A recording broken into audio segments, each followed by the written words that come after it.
मुंबईमधून एक मोठी बातमी समोर येते। सीएनजी गॅसचा तुटवडा झाल्याची बातमी समोर येते।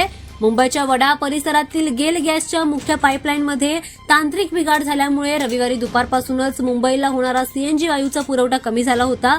त्यामुळे सोमवारी मुंबईच्या रस्त्यांवर धावणाऱ्या रिक्षा, टॅक्सी आणि कॅबची वाहतूक ठप्प होण्याची शक्यता आली आहे। सीएनजी स्टेशनच्या बाहेर वाहनांच्या मोठ्या रांगा लागल्याचं दिसून येत आहे। याचा फटका रविवारच्या सुट्टीनंतर आठवड्याच्या पहिल्याच दिवशी कामाला जाण्यासाठी निघालेल्या नागरिकांना बसण्याची शक्यता आहे। सीएनजीमुळे सकाळपासूनच रस्त्यांवर रिक्षा आणि टॅक्सीची संख्या कमी दिसून येते। त्यामुळे शाळेत जाणाऱ्या मुलांना आणि नागरिकांना रस्त्यांवर तात्काळ उभं राहावं लागतंय। बडा येथील आरसीएफ परिसरात असणाऱ्या पाईपलाईनमध्ये हा तांत्रिक बिघाड झाला, त्यामुळे वाहतूक ठप्प झाली। हा बिघाड दुरुस्त होण्यास आणखी किती तास जातील याबद्दल कंपनीकडून माहिती देण्यात आली नाहीये। सध्या रस्त्यांवर धावत असलेल्या रिक्षा, टॅक्सी आणि कॅब चालकांच्या वाहनांमधील सीएनजी गॅस आता संपत आलाय। त्यामुळे दुपारपर्यंत ही परिस्थिती जर सुधारली नाही तर मुंबईतील रिक्षा, टॅक्सीसह सीएनजीवर चालणाऱ्या खासगी वाहनांची वाहतूक पूर्णपणे बंद पडण्याची शक्यता आहे।